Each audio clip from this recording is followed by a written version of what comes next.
네. 우리는 하반기부터 올해의 두 번째 큰 주제인 공동체에 대해 말씀을 나눕니다.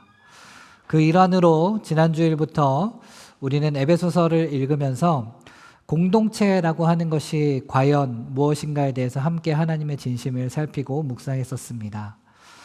지난 주일에는 우리가 공동체를 생각할 때 이것은 이제 사람과 사람 사이의 문제라고 생각하기 쉬운데, 바울은 에베소 교회 성도들과의 그 친밀한 관계에도 불구하고 바울은 자기 자신을 하나님과의 관계에서 이해하고 또한 에베소 교회의 성도들을 하나님과의 관계에서 이해했다라고 하는 점에 우리가 주목해 볼 때, 공동체란 사람과 사람 사이 이전에 나와 하나님과의 관계가 먼저다, 은혜가 먼저 있고 그 후에야 평강이다 라는 말씀을 함께 나누었습니다. 오늘 우리가 함께 읽은 본문은 지난 주일과 마찬가지로 여전히 편지의 서두에 해당하는 부분입니다. 찬송하리로다 라고 하는 선언으로부터 시작되는 말씀인데, 편지의 서두에서 흔히 등장하는 형식적인 요소라고 할 수 있겠습니다. 대부분의 서신서는 그 형식이 비슷합니다. 맨 처음에 이제 편지의 발신자와 수신자를 명시한 후에 문안 인사를 하고, 그 다음에 하나님에 대한 찬송과 그리고 또 감사가 이어지는 것까지가 이 편지의 서두에 해당됩니다. 그 이후에 본문이 이제 몸글이 이제 나오고요. 그 다음에는 마지막에는 이제 또 문안 인사 잘 있어라라고 하는 문안 인사로 또 마무리되는 그런 구조를 가지고 있습니다. 그런 점에서 오늘 우리가 읽은 본문은 대단히 일반적으로 편지의 서두에 등장하는 이 찬송의 형식이라고 할 수 있습니다. 그러나 우리가 앞서서 언급했던 것처럼 우리 에베소서의 첫 서두, 그러니까 발신자와 수신자를 바울이 어떠한 방식으로 묘사하고 있는지, 누구의 관점에서 누구와의 관계에서 발신자와 수신자의 관계를 풀어냈는지에 대한 점에서 우리는 에베소서를 쓴 바울의 마음, 그리하여 바울을 통하여 말씀하시는 하나님의 진심을 깨달을 수 있었던 것처럼, 오늘 우리가 읽은 본문을 함께 천천히 살펴보면서 그 안에 담겨진 바울의 마음과 또한 그러한 바울을 통하여 말씀하시는 하나님의 진심을 깨달을 수 있기를 바랍니다. 오늘 본문을 읽어보셨지요? 어떠신가요? 뭔가 되게 멋진 말이 좀 많이 나오고 뭔가 좀 고상한 말들이 막 이게 모여 있고 뭐 이런 거 같지 않나요? 그러면서 그래서 도대체 무슨 이야기를 하고 있는지 잘 모르겠지 않나요? 저만 그런가요? 네. 네, 사실 오늘 본문을 읽다 보면 일단 우리가 뭔가 되게 엄청난 부분을 읽는 것 같은 느낌은 있는데, 근데 그래서 그게 무슨 뜻이었지? 뭘 말하고 싶은 거지? 하는 생각이 들긴 합니다. 걱정 마십시오, 여러분. 이건 여러분들만 그런 것이 아닙니다. 성경을 연구하는 학자들 중에는 이제 이렇게 표현한 사람이 있어요. 이 단락의 주제가 대단히 웅대하고 광범위해서 간결한 언어로 다루기에는 너무나 부족하고 불완전하기 때문에 이렇게 복잡하고 반복적인 언어가 사용되고 있다라고 하는 평하는 사람들도 있습니다. 그러니까 여러분들만 어려운 것이 아니고 성서학자들에게도 좀 어려운 부분이라는 겁니다. 위로가 좀 되십니까? 네. 네. 그래서 일단 저는 여러분들과 함께 이 본문을 좀 이제 한눈에 파악할 수 있는 지점을 좀 찍어가면서 본문 이해를 좀 해보도록 하겠습니다. 나무 한 그루 한 그루에 집중하다 보면 오늘 하루 종일 해도 끝나지 않을 테니까요. 좀 넓게 숲을 보면서 흐름을 파악해 보도록 하겠습니다. 먼저 3절은 3절은 아까 말씀드린 대로 찬송하리로다에서부터 시작합니다. 왜 찬송하냐? 찬송하는 이유가 뭐냐? 그것은 하나님 곧 그리스도의 아버지께서 하늘에 속한 모든 신령한 복을 우리에게 주시기 때문이다 라고 하는 거죠. 하나님이 우리에게 뭘 주신다고요? 네, 복을 주신다고요. 하늘에 속한 모든 신령한 복을 우리에게 주신대요. 한편으로는 우리는 복이라고 하면 뭔가 잘못하면 이게 복만 구하게 되는 이제 구복신앙으로 빠지지 않을까 하는 두려움이 있기는 하지만, 여기에서 언급되는 복은 세상에서 잘 되고 돈 많이 벌고 건강하고 자식들 잘 되고 하는 종류의 복이 아닌 것으로 보여요. 이 복은 하늘에 속한 것이라고 하고 또 신령한 복, 그러니까 성령과 엄청나게 밀접한 관련이 있는 복이라고 하는데요. 우리가 뒤에 이야기를 쭉 읽어보면 이 신령한 복이 말하는 것이 뭐냐, 다름 아닌 구원을 말한다라고 하는 것을 알 수 있습니다. 그러니까 찬송하리로다, 하나님이 우리에게 신령한 복, 그러니까 구원을 우리에게 주셨기 때문에 찬송하리로다 라고 하는 뜻이 되는 거죠. 바로 그러한 점에서 이제 그냥 하나님이 우리에게 주셨다라고 그냥 끝내지 않고 이 하나님이라고 하는 호칭을 곧 우리 주 예수 그리스도의 아버지라고 굳이 풀어서 쓰고 있는 거고, 또 그 다음에 그리스도 안에서라고 하는 어구까지 나오는 겁니다. 오늘 본문에도 마찬가지지만 에베소서 전체에서 이제 그리스도 안에서라고 하는 표현이 엄청나게 많이 나옵니다. 그리스도 안에서라고 하는 걸 세 글자로 줄이면 뭐가 되게요? 주 안에. 네, 그렇습니다. 네. 아무튼 그리스도 안에서, 또 이제 그리스도로 말미암아 같은 이런 표현들은 예수님께서 우리 죄를 위해 대신 죽으신 일을 시사하는 거고요. 이렇게 우리를 위해 대신 죽으신 예수 그리스도 안에서 우리에게 신령한 복, 즉 구원을 주시기 때문에 우리는 하나님을 찬송하리로다 하는 선언을 하는 것입니다. 자, 근데 이런 신령한 복이라는 게 도대체 뭐냐? 그래, 구원이라고 하는 건 알겠어요. 근데 그럼 구원이라고 하는 것의 의미가 도대체 뭐냐라고 하는 게 오늘 본문의 전체 내용입니다. 그냥 쭉 읽어보면은 좀 다 좋은 말 같은데, 이걸 정리해서 이제 1번, 2번, 3번, 4번, 5번까지 해서 5가지로 우리가 좀 정리해 볼 수 있겠습니다. 그러니까 신령한 복, 즉 구원이 뭐냐? 5가지로 나눠볼 수 있다라고 하는 겁니다.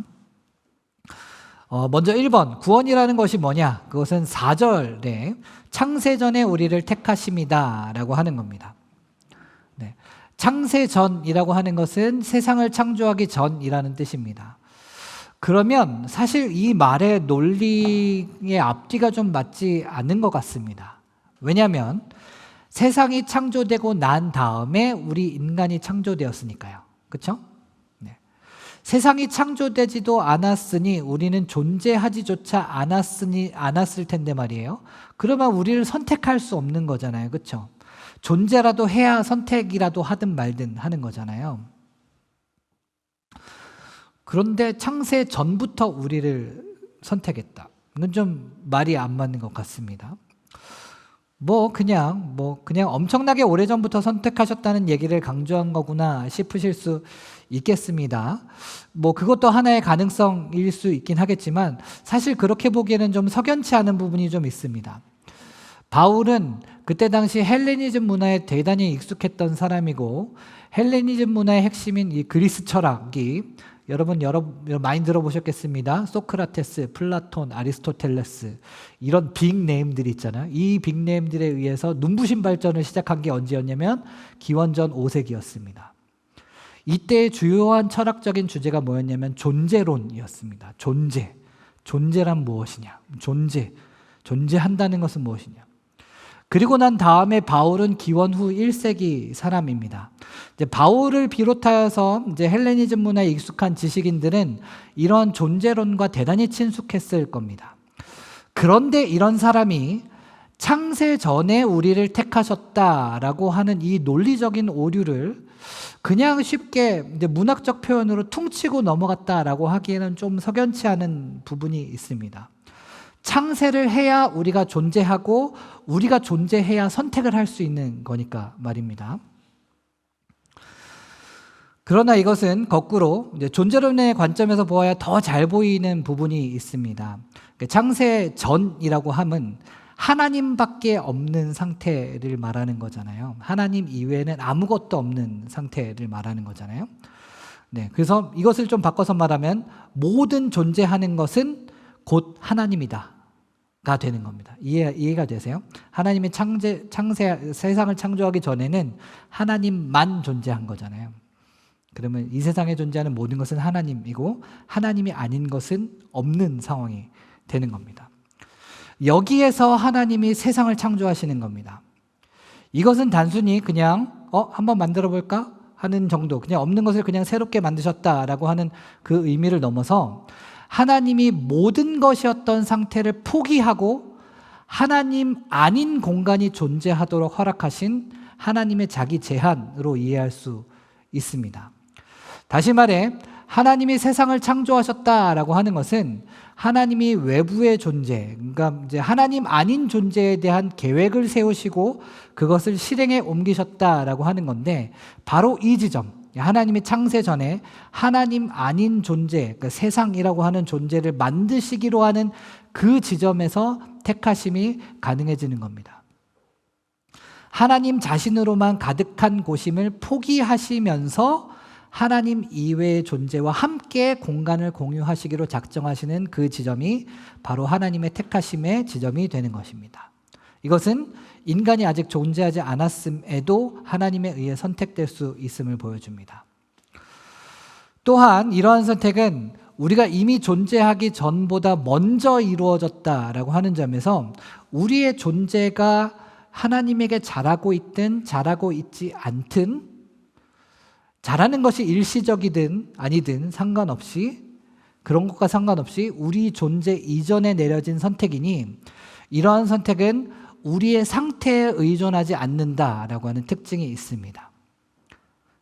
이러한 선택은 하나님의 자유로우신 결정과 또 예수 그리스도의 행위에만 의존할 뿐, 우리가 어떻고 저떻고 우리의 조건의 앞뒤를 따져보고 변동되지 않는다라고 하는 점입니다. 하늘에 속한 신령한 복, 즉 구원이 바로 이러한 특징을 가진다라고 하는 것입니다. 자, 이제 진도를 나가봅시다. 2번, 신령한 복, 구원이라는 게 뭐냐? 이제 5절에 또 나옵니다. 자기의 아들들이 되게 하는 것입니다. 창세전에 선택한 것으로 끝나는 것이 아니라 이 택하심은 관계를 지향한다라고 하는 것입니다. 어떤 관계냐면 아버지와 아들들 간의 관계라고 합니다. 딸은 포함이 안 되냐? 물어보실 수 있겠죠? 뭐 당연히 되겠지만, 굳이 여기서 이제 아들들이라고 명시한 이유는 뭐냐? 이제 다른 곳에서는 하나님의 자녀라는, 자녀는 이제 남자와 여자잖아요, 그렇죠? 아들, 딸이잖아요. 다른 곳에서는 하나님의 자녀라는 표현도 자주 나오는데 왜 여기서는 굳이 아들들이라고 표현하냐? 이제 일단 성경이 쓰여진 이제 시대적인 한계가 있음을 인정하면서요. 지금 여기에서 지향하고 여기에서 보여주고 싶은 이 아버지와 아들과의 관계는 그냥 단순한 혈연 관계를 말하는 것이 아니라 법적 상속 관계에 초점을 맞추고 있기 때문에 그런 겁니다. 그러니까 자기 아들들이 되게 하셨다라고 하는 것은 그래서 아빠, 뭐 아들, 우리 아들 이렇게 친하게만 지내는 관계를 말한다기보다는 아버지의 소유를 상속받게 되는 자격이 있는 관계가 되게 한다 라고 하는 것입니다. 이러한 관계는 어떻게 가능하게 되었냐면 하나님의 유일한 아들이자 유일한 상속자, 하나님의 유일한 상속자가 누구냐면 예수 그리스도잖아요. 예수 그리스도께서 우리의 죄를 대신 짊어지시고 죽으셨으니 우리는 이 죽으신 예수 그리스도의 의로움을 대신 짊어지고 하나님의 양자가 되는 것입니다. 하나님이 우리를 보실 때 그러한 점에서 하나님이 우리를 보실 때 우리의 의로움의 퀄리티를 보는 것이 아니라 우리를 위해 대신 죽으신 예수 그리스도의 의로움의 퀄리티를 보시고 우리를 하나님 자신의 유일한 상속자인 예수 그리스도와 동일한 존재로, 동일한 권리를 허락하시는 거죠. 그리하여 우리는 예수 그리스도가 상속받을 하나님의 생명, 또 하나님의 나라, 그 나라의 의를 우리도 함께 상속받는 상속자가 된다. 이것이 또 한 번의 구원의 2번 의미입니다. 자, 3번으로 넘어가겠습니다. 3번, 신령한 복, 구원이라는 게 뭐냐? 7절에 또 나와 있습니다. 7절, 죄사함을 받는다라고 하는 것입니다.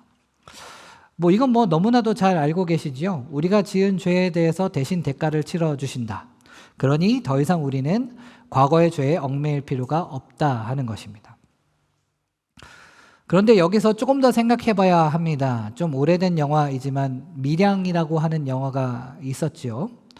다른 사람의 아들을 죽여놓고 하나님께 용서받아서 마음이 편해졌다라고 하는 사람을 보면서 죄사함이라고 하는 것이 결국 죄인들의 죄책감을 경감해 주는 것뿐인가 하는 그 대단히 이상한 논리이지만 그런데 동시에 대단히 자주 현실에서 경험하게 되는 지점을 마주하게 됩니다. 기독교의 죄사함이라는 게 이 정도인가? 기독교의 죄사함이란 이제 말씀드린 대로 우리가 지은 죄에 대한 대가를 이제 대신 치러주심에 대한 의미가 있습니다. 그러나 그것은 그냥 단순히 지은 죄를 지워주시는 것으로 끝나지 않습니다. 죄사함이란 죄의 세계에서 벗어나게 하심을 말합니다. 과거의 죄를 지우고 또다시 새롭게 죄를 짓는 것이 아니라 계속해서 죄의 굴레 속에서 죄의 구조를 돌려가면서 그러한 죄의 구조에 부역하는 그 쳇바퀴에서 벗어나게 하는 힘, 그 쳇바퀴에서 구출시키는 힘이 바로 죄사함이요 구원입니다.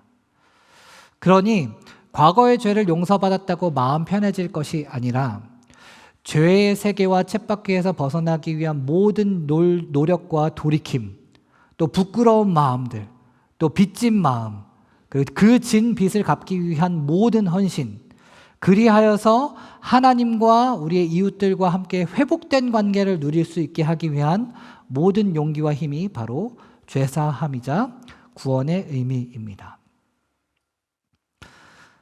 자, 신령한 복, 지금까지 세 가지, 구원이란 무엇이냐 세 가지 했습니다. 1번은 뭐였냐면 창세전에 우리를 택하심, 2번은 자기의 상속자가 되게 하심, 3번은 죄사함입니다. 우리는 구원이라고 하는 것을 딱 여기까지 생각하곤 합니다. 그러나 에베소서에서 바울은 여기서 한 걸음 더 나아갑니다. 바로 10절인데요. 통일되는 것입니다. 구원이란 무엇이냐? 통일되는 것. 이게 뭔 소리냐? 8절에 하나님이 우리에게 모든 지혜와 총명을 넘치게 하시는데 그러한 모든 지혜와 총명으로 9절에 그 뜻의 비밀을 알게 하기 위한 건데요.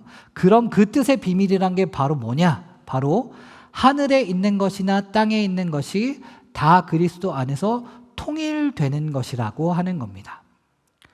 하나님의 뜻의 비밀이 뭐냐? 그리스도 안에서 통일되는 것이다. 그것을 알게 하기 위해 우리에게 모든 지혜와 총명을 주시는 것이다 라고 하는 겁니다. 여기서 통일이라고 하는 말은 우리의 소원은 통일이죠.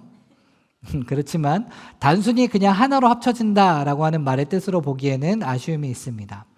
이제 헬라어 단어 케팔라이온이라고 하는 헬라어 단어인데요. 이것은 그냥 하나 합쳐졌다라고 하는 뜻보다는 무엇으로 요약되다. 그리고 무엇이라는 점에서 이것과 저것이 결합되고 연결된다라고 하는 의미를 가집니다. 그러니까 여기서 통일된다라고 하는 말은 다 똑같이 하나로 그냥 뭉뚱그러져서 하나로 합쳐진다라고 하는 뜻이라기보다는 서로의 다양성 속에서 그리스도라고 하는 중심 요소로 서로 연결된다라고 하는 뜻으로 이해하는 것이 더 좋겠습니다. 하늘에 있는 것이나 땅에 있는 것이 다 통일된다고 해서 그게 모두 다 하나가 하나로 뭉뚱그려진다는 건 아니잖아요. 하나의 존재가 된다는 것은 아니잖아요. 하늘에 있는 것과 땅에 있는 것은 모두 각자 그대로 자신들의 영역을 가진 채로 존재하겠지만 그것이 그리스도라고 하는 중심으로 서로 연결되는 것, 그리스도라고 하는 공통점 속에서 서로 결합되는 것, 이것이 바로 하나님의 뜻의 비밀이다, 하나님의 뜻이다 라고 하는 것입니다.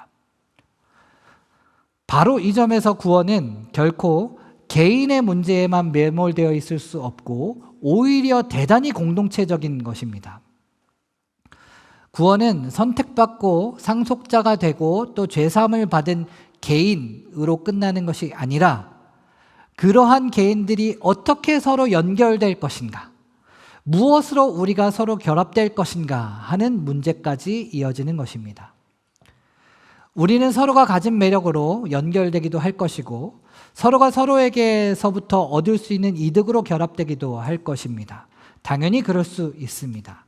그러나 과연 우리는 그리스도로 말미암아 서로를 연결시킬 수 있는가? 우리는 그리스도 안에서 서로를 연결시키고 있는가?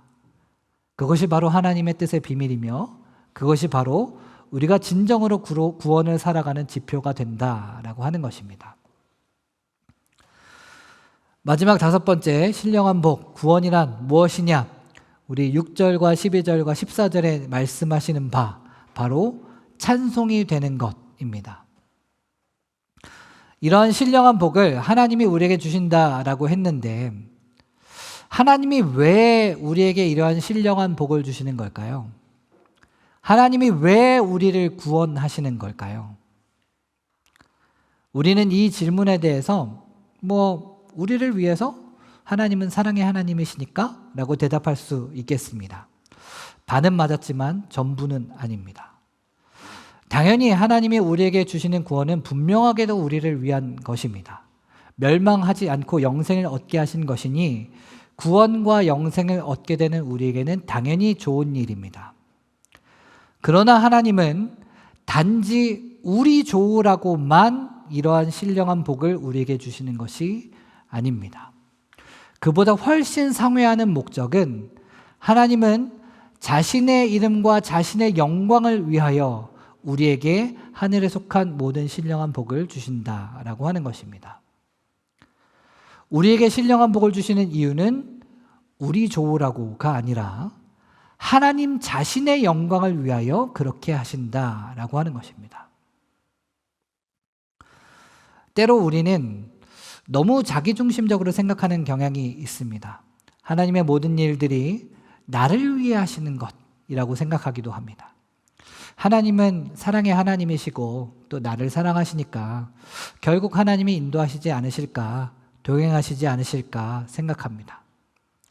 맞습니다. 틀리지 않습니다. 하나님은 분명히 우리를 사랑하시고 우리를 붙잡은 손을 놓지 않으시는 분이십니다. 그러다 보니 우리는 우리가 하나님의 영광을 위해서 살아가고 있는지, 우리가 하나님의 영광을 찬양하면서 살아가고 있는지, 우리가 하나님의 영광을 찬양하는 통일체로서 살아가고 있는지, 이렇게 하나님의 영광의 관점에서 우리를 비추어 보고 반성하는 일에는 그리 성실하지 못하게 되는 것 같습니다.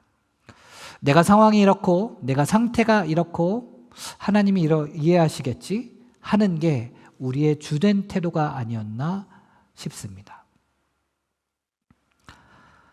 사랑하는 교회 여러분, 오늘 에베소서에서 말씀하는 신령한 복, 즉 구원은 우리가 창세전에 택하심을 받고 또 하나님의 상속자 자격을 받고 그리고 죄사함을 받는 것을 포함할 뿐만 아니라 그것을 넘어 그리스도 안에서 통일되며 또한 하나님의 영광의 찬송이 되는 것, 하나님의 영광의 찬송으로 사는 것까지를 포함하는 것이며, 그러한 점에서 오늘 본문이 찬송하리로다 라고 하는 선언으로부터 시작되는 것입니다.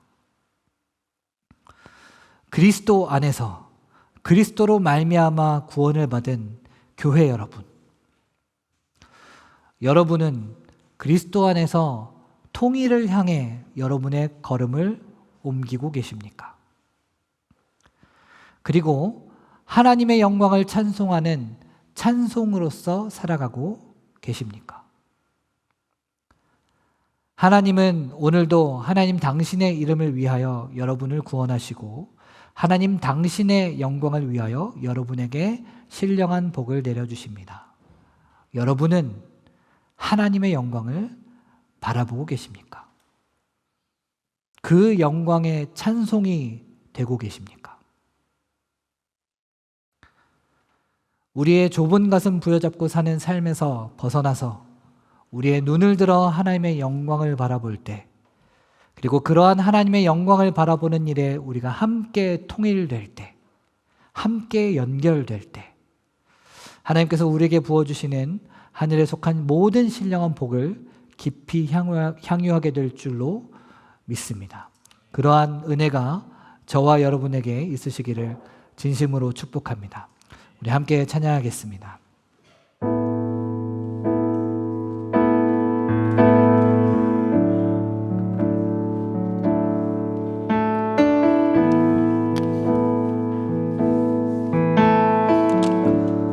주님 큰 영광 받으소서. 주님 큰 영광 받으소서. 홀로 찬양 받으소서. 모든 일을 위해 뛰어난 그 이름, 온 땅과 하늘이 다 찬양하리. 겸손하게 우리 무릎 꿇고 주 이름 앞에 영광 돌리세. 모두 절하세. 독생자 예수 주님께 찬양 드리리. 모든 영광과 존귀와 능력 받으소서.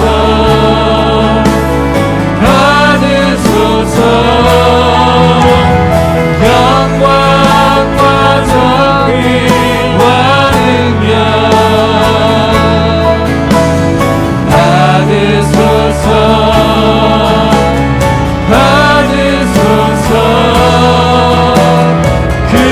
그리스도 살아계신 하나님.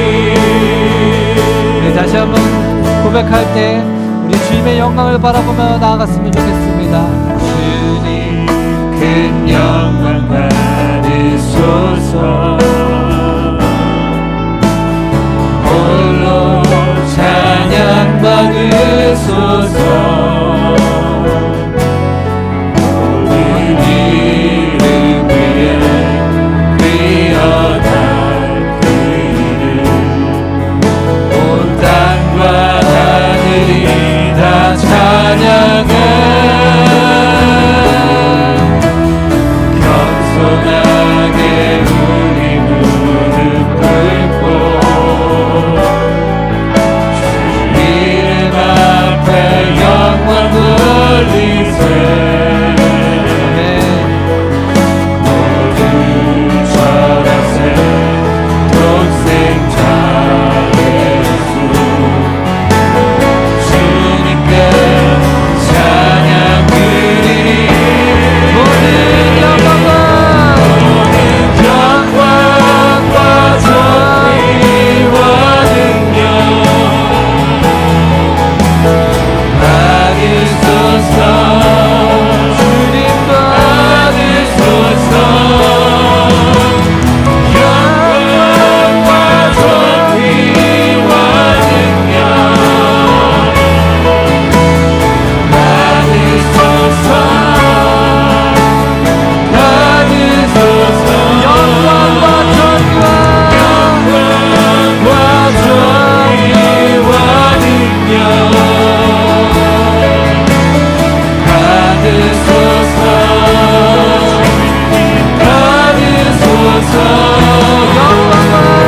영광과 존귀와 능력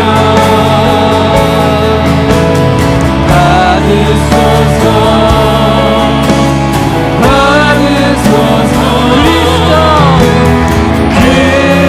그리스도 내가 살아계신 하나님.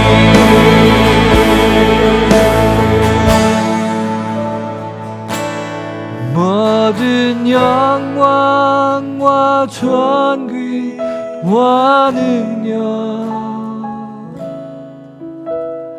받으소서.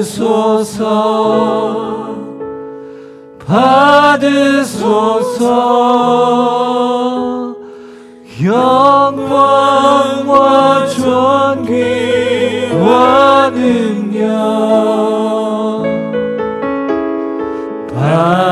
받으소서.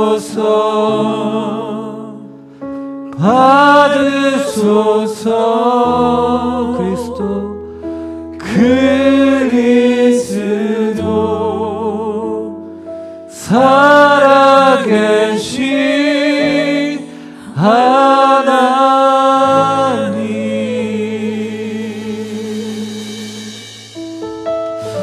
우리 시간 함께 우리의 눈을 들었으면 좋겠습니다. 그리하여서 우리 하나님의 영광을 바라보았으면 좋겠습니다. 하나님의 구원은 분명히 우리를 위하는 부분이 있지만 그럼에도 불구하고 하나님은 하나님의 하나님 되심을 위해 하나님의 영광을 위해 일하고 계십니다. 그러한 하나님의 영광에 우리는 부합한 삶을 살아가고 있습니까? 우리는 하나님의 영광을 찬송하는 통일체로서 존재하고 있습니까? 우리에게 다가오는 우리의 생각들, 우리의 판단들, 우리의 감정들, 우리의 상황들이 너무나 커서 하나님의 영광마저도 우리를 위해 봉사해야 한다라고 우리가 생각하고 있진 않습니까? 우리는 우리의 가정 가운데, 우리의 생업 가운데, 우리의 관계와 또한 일상에서 우리는 하나님의 영광을 찬송하며 살아가는 모습으로 살아가고 있습니까? 우리가 영광과 존귀와 능력 받으시라고 백날 불러봐야 우리가 실제로 그렇게 살지 않는다면 아무것도 바뀌지 않습니다. 하나님이 주신 소중한 구원을, 하나님이 주신 그 구원을, 신령한 복을 그냥 싸구려 취급하기만 할 뿐입니다.